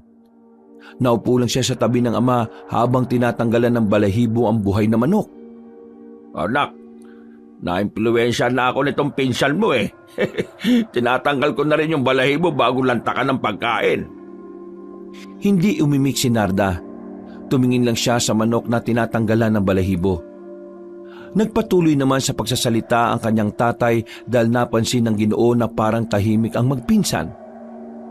Oy, okay lang ba kayong dalawa ha? Ang tahimik nyo yata ngayon, Narda, Dingdong. Bakit? Magkaaway ba kayong dalawa? Ha? Okay lang naman po kami, Tay Berhel. Opo, Tay. Ayos lang naman po kami. Hindi naman po kami nag-away. Ay, mabuti naman kung ganon. Ay, siya nga pala. Nabalitaan ko sa kabahayan yung mga nangyari kanina madaling araw ah. Umamin nga kayong dalawa sa akin. Sinong pumasok sa inyo sa bahay ni Mang Lapas at Aling Batchoy? Ako po, Tay. Hindi ako manghuhusga pero ipaliwanag mo sa akin kung bakit mo ginawa yon. Alam mo namang delikado yon, hindi ba? At ikaw naman, Dingdong. Pagkatapos itong pinsan mo magpaliwanag, sabihin mo naman sa akin kung bakit hindi mo pinigilan itong pinsan mo. Tay, wala pong kasalanan dito si Ding. Ako lang po ang may kagustuhan ng mga nangyari. Unang ipinaliwanag ng dalaga ang dahilan kung bakit niya tinakot si Aling Batchoy. Yun ay dahil gusto niyang bigyan ng leksyon ng ginang dahil sa mga ginawa nitong hindi maganda. Tungkol naman sa pagpasok sa bakuran ni Mang Lapas, ay sinabi niyang hindi niya kontrolado ang sarili dahil nga nahuhumaling siya sa amoy ng dugo ni Dantes. Nang marinig yun ni Tatay Berhel, ay nag-alala siya para sa anak. Itinigil niya saglit ang pagtatanggal ng balahibo sa manok saka kinausap ng masinsina ng dalawa. Mabuti na lang at sinabi mo kagad ang tungkol dyan. Pagkatapos natin kumain, magpupunta ako sa isang kakilalang albularyo para mabigyan ka ng pansamantalang gamot. Salamat po, Tay. Nang matapos na nilang kainin ng buhay na manok, ay nag-ayos na nga kagad ang sarili si Tatay Berhel. At katulad ng sinabi niya kanina, umalis siya ng bahay para tunguin ang lugar ni Cabentura. Si Cabentura ay isang albularyo na matagal ng panahon ng kaibigan ng kanilang pamilya. Naiwan sa bahay ang magpinsan at takbilin pa ang Ginoo kay Dingdong na bantayan muna si Narda. Baka kasi umatake na naman ang matinding pangamoy ng dalaga. At mabilis na namang lumipas ang oras. Pasado 12:00 ng hating gabi ay bigla nilang bumangon si Narda sa kama. Nakaramdam na naman kasi siya ng kakaibang init hanggang sa sumingot-singot siya sa hangin. Wala sa sariling inamoy-amoy niya ang paligid hanggang sa maabot nito ang kinaroroonan ni Dantes. Biglang namilog ang mga mata ni Narda at unti-unti siyang nahumaling sa amoy ng gwapong binata. Pero sa kabilang banda, nangamba rin siya dahil alam niya ngayon na hindi niya makukontrol ang sarili. Habang naglalaway ay pinaglalabanan niya ang sarili.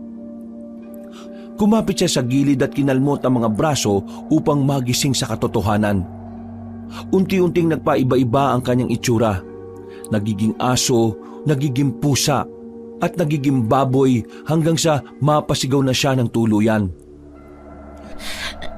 Dingdong! Napamulagat ang matamang binata at dali-daling nagtungo sa kwarto ni Narda. Pagbukas niya ng pinto ay ganun na lang ang gulat niya sa nakita. Nag-anyong kiwig na kasi ang dalaga pero ang ulo niya ay sa baboy, ang katawan ay sa aso habang ang paa naman ay sa pusa. Naglalaway din siya at sobrang namumula ang mga mata na parang dumudugo na. Anong nangyari sa iyo, Narda? Hindi ko alam. Hindi ko makontrol ang pagbabagong anyo ko. Mukhang may ginawa yung mangkukulam na yun sa akin kaninang umaga sa gubat. Ha? Anong sinabi mo? Yung mangkukulam sa kakahuyan kanina. Nakaharap ko siya kaninang umaga. Nilinlang niya ako tapos nagpalipad hangin siya sa akin. Hindi ko na alam. Hindi ko na alam. Humiyaw ng malakas ang dalaga hanggang sa tuluyan na siyang magsaan yung baboy. Nagulat naman si Dingdong sa nangyari kaya napasandal ang binatang malusog sa gilid habang pinagmamasdan ng anyong baboy na pinsan. Narda, ayos ka lang ba? Huni ng baboy ang itinugon ng dalaga at pagkatapos ay sa kanya binundol ang pinsan na tumalsik sa labas ng silid. Pagkatapos noon ay tumakbo na siya palabas ng bahay kaya kaagad naman umaksyon na rin si Dingdong.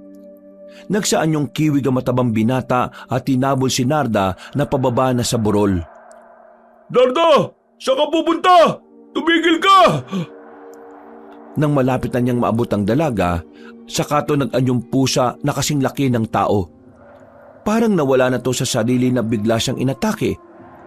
Nagpang-abot sila at nagpagulong-gulong pababa ng burol hanggang sa bigla siyang dambahin ng dalawang kiwig na parang nauulol na. Narda, magulos dili ka! Ano ba? Tumigil ka at paglabanan mo ang anuman nangyayari sa'yo! Hindi ka mahinang kiwig!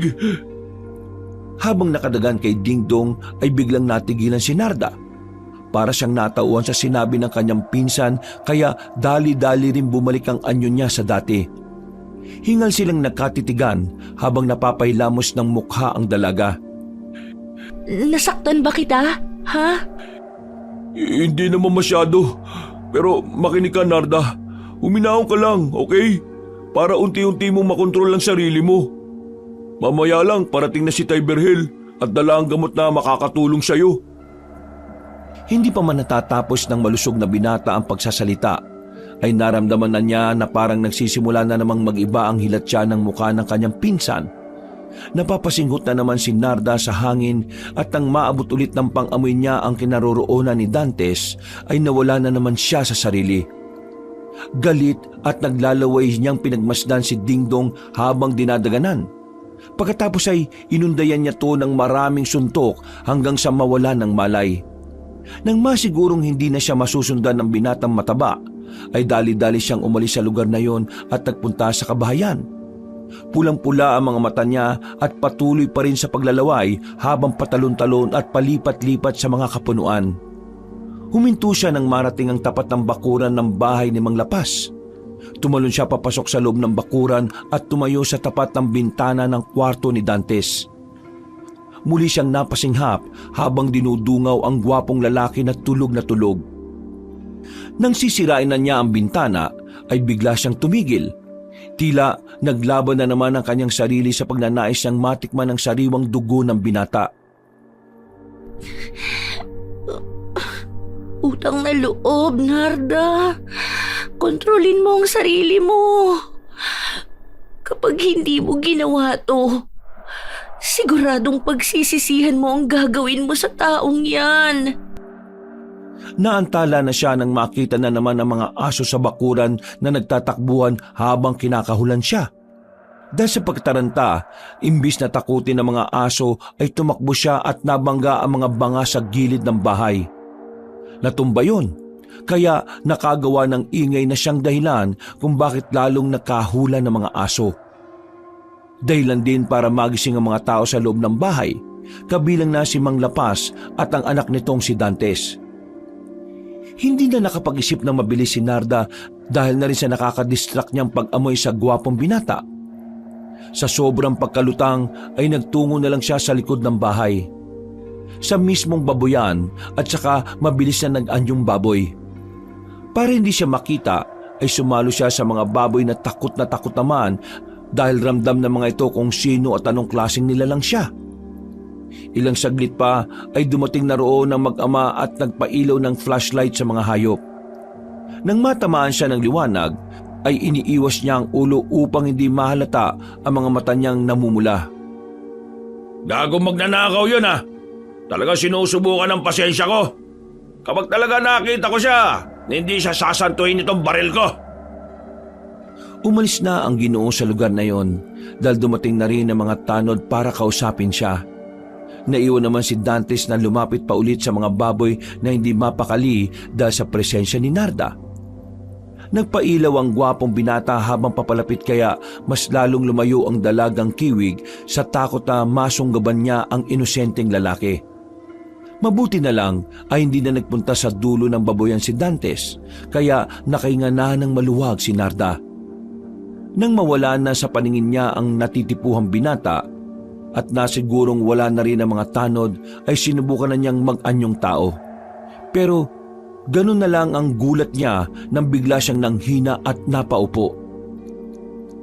Anong nangyayari? Para akong nanghihina. Sinubukan niya ulit na bumalik sa anyong tao subalit hindi na yon umuubra. Napansin na lang din niya na sa tuwing magsasalita siya ay tila tunog na lang ng baboy ang lumalabas sa bibig niya. Nakakapagsalita na lang siya sa isipan. Teka, bakit hindi ako makabalik sa dati kong anyo? Ano ba tong nangyayari sa akin?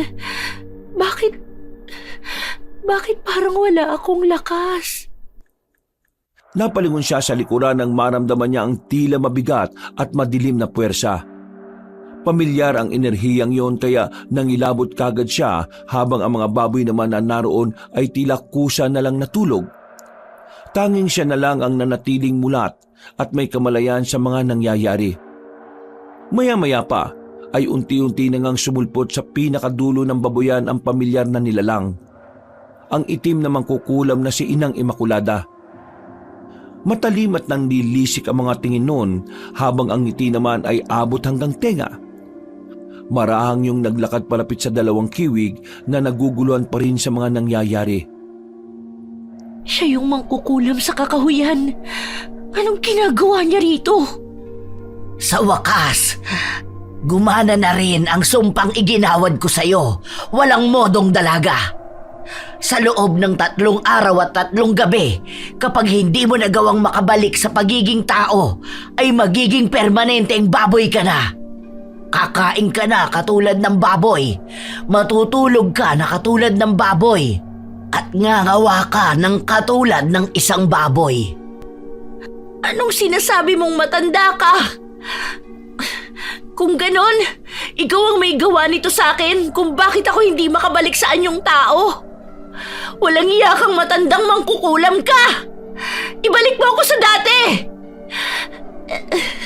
Ibalik mo ako! Huwag kang umiyak-iyak, dalagang baboy. Dahil baka kapag naingayan sa'yo ang amo mo, ikaw na ang isunod niyang lutuin.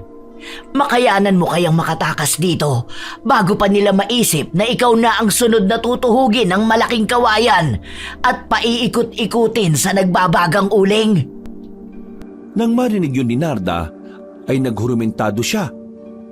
Nagwala-wala nga siya sa kulungan dahil doon niya lang napagtanto na ang kinaroroonan niya at mga kasama ay mga baboy na ginagawang lechon.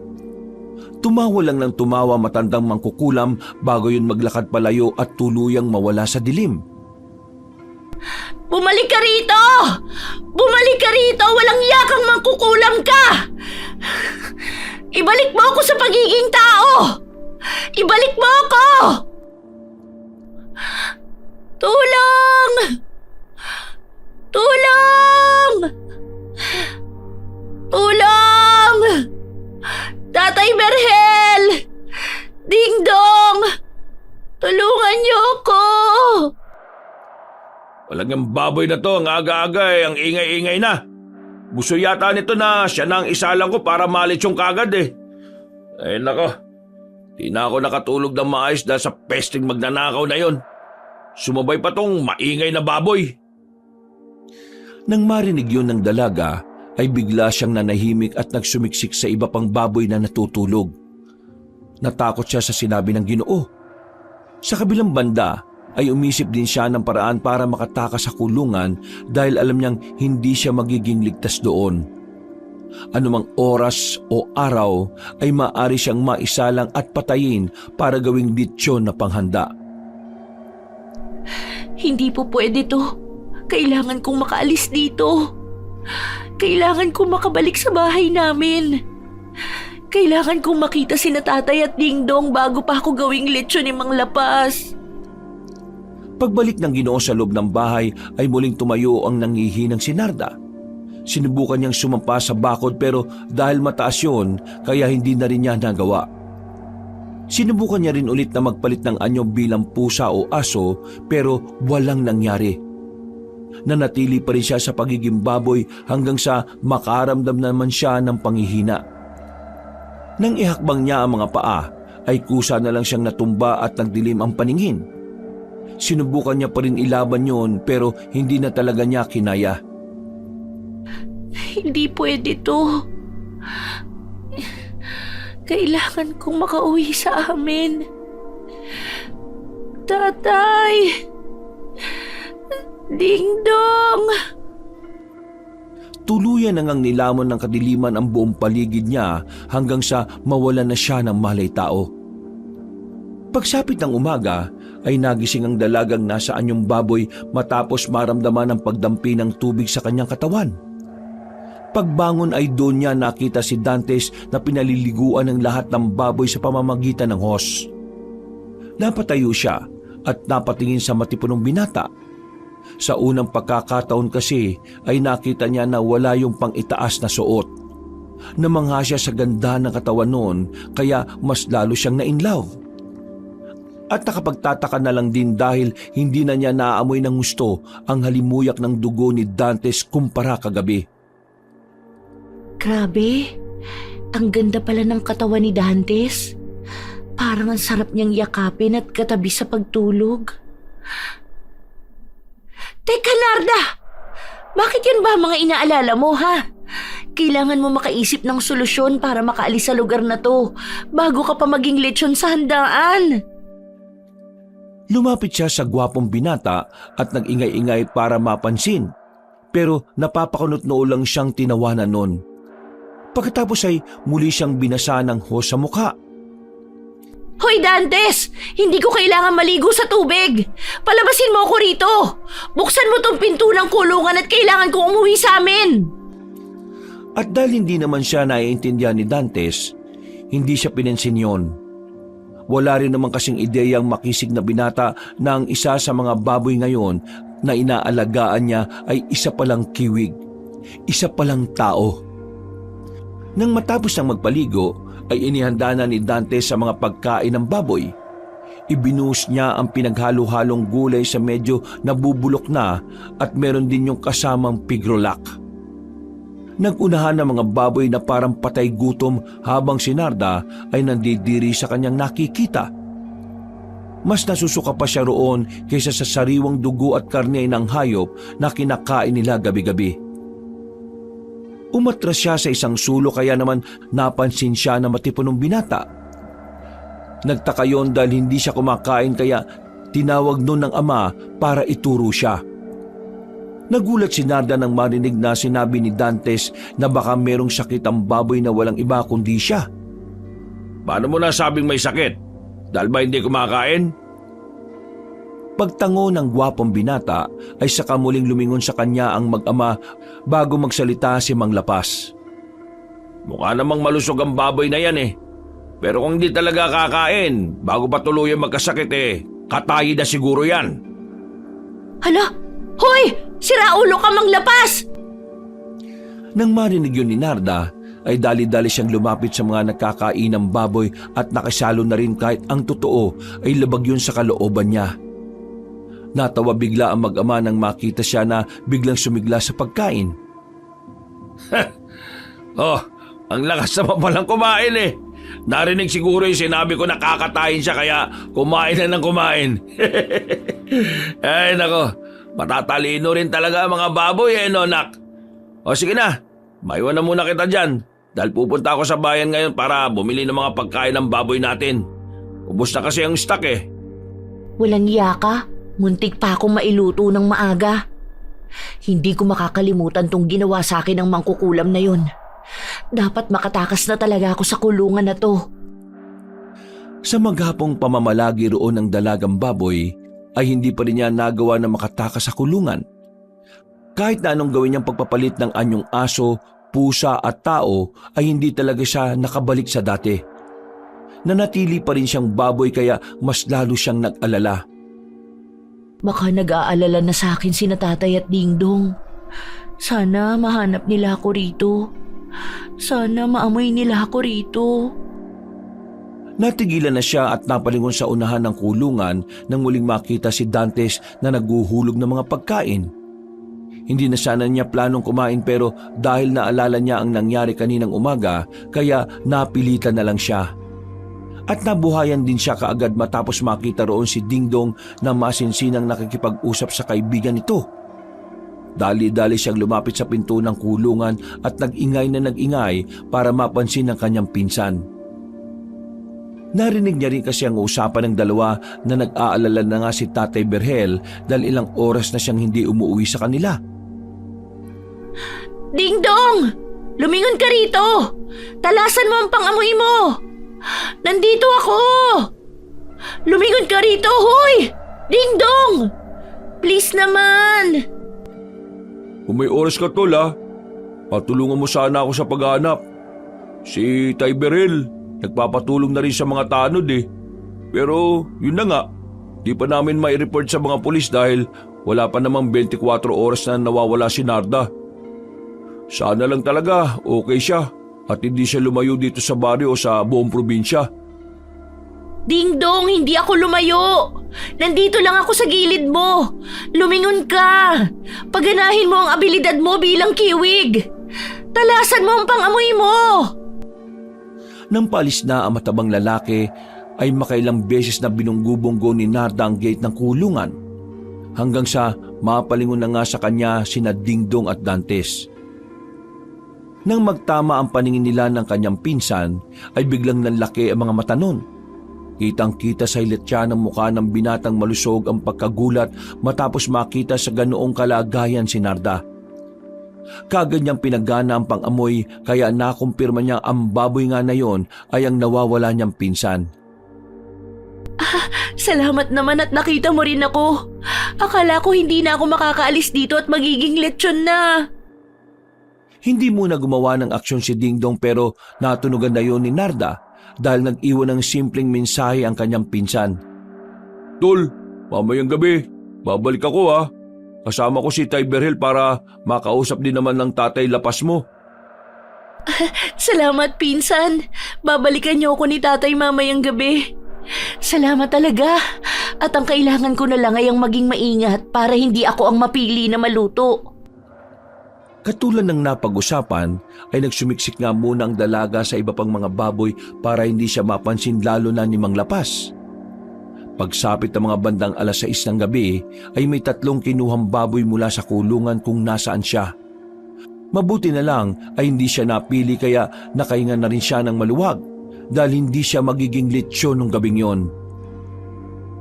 Nang pumatak na ang 10:00 ng gabi ay naramdaman na nga ng dalaga ang presensya ng kanyang ama at pinsan. Sa isang iglap ay bigla na lang sumulpot ang 2 pusa sa tapat gate ng kulungan. Anak, Narda, nasaan ka na? Nandito na kami para iligtas ka. Dali-dali ngang nagpakitang dalaga at halos maiyak siya pagkakita sa kanyang tatay at pinsan. Wala na silang sinayang na oras. Nagpalit uli ng anyo ang 2 lalaking kiwig. Nagsapusa pa rin sila pero kasing laki na ng tao at sabay nilang binitbit ang malaking baboy. Hirap na hirap ang magtiyo dahil bukod sa pahirapang itago ang dalagang nasa anyong baboy, ay pahirapan din sila sa pagbuhat nito. Grabe, ang bigat mo pala, Narda, kapag naging baboy ka. Anak, Dingdong, amaya ka na magreklamo. Kailangan muna natin madala ng ligtas ang pinsan mo hanggang sa ibaba ng burol. Doon pwede na natin siyang ibaba dahil wala na ngang mga taong nagpupunta ron. Pasensya na po, Tay. Mabigat po kasi talaga Naiinis man si Narda pero masayang-masaya ang puso niya at nailigtas siya ng kanyang tatay at ng pinsan sa kapahamakan. Maya-maya pa, nang makauwi na sila ay kagad dinala ang dalaga sa likod bahay saka pinagmasdan ng magtiyo. Dingdong, may kinalaman ba rito yung sinasabi mo sa akin kahapon patungkol sa matandang mangkukulam sa kakahuyan? Opo, Tay. Yung pong huling sinabi sa akin ni Narda bago siya maging ganyan At hindi na makabalik sa anyong tao. Ay sige, pumasok na kayo ng pinsan mo sa kwarto. Hanggat hindi ako dumarating wag na wag kayong lalabas kahit sumikat na ang araw ha. Sinunod ni Dingdong ang mahigpit na bilin ni Tatay Berhel. Pag-alis ng Ginoo ay nagkulong na nga sila sa kwarto at naghintay ng matagal na oras. Nakatulog na lang ang binata sa bisig ng baboy dahil sarap na sarap siya sa lambot ng katawan ng nasabing hayop. Pagsikat ng araw nang magising si Dingdong ay ganun na lang ang gulat at tuwa niya nang makitang bumalik na sa pagiging tao si Narda. Narda! Narda! Uy! Bumangon ka! Nakabalik ka na sa dating anyo mo! Hindi ka na isang baboy! Tao ka na ulit! Ay, salamat. Nakabalik na ako sa dating anyo. Teka, nasaan ang tatay? Naudlot na siya sa pagsasalita matapos makarinig ng kalabog sa labas ng silid. Sabay silang lumabas ng kwarto at doon ay nakita nga nila si Tatay Berhel na duguan ang buong katawan. Nilapitan kagad nila ang Ginoo dahil sa pag-aalala pero tumawa lang yon habang nagpapahinga sa upuan. Huwag kayo mag-alala. Ayos pa naman ako. Napatay ko na yung itim na mangkukulam. Sigurado akong gagaling na rin ang mga biktima niya sa baryo katulad ng nanay ni Totoy Bibo. Niyakap na lang na magpinsan ng Ginoo at pagkatapos ay dinala nga nila ito sa pagamutan para mapasuri. Sa kabutihang palad ay gumaling din nga kaagad ang mga tama ni Tatay Berhel at katulad ng sinabi niya, ang mga nabiktima ng mangkukulam kabilang na ang Nanay Cortez ni Totoy Bibo ay gumaling na mula sa malubhang karamdaman. Kaya milagro yung itinuring ng mga doktor. Samantala, Nakontrol na nga rin ni Narda ang pang-amoy niya at sa hindi inaasahang pagkakataon ay umamin si Dantes ng tunay nitong nararamdaman na hindi inakala ng dalaga. Hindi siya makapaniwala nang malaman na si Dingdong pala ang napupusuan ni Dantes. Wakas,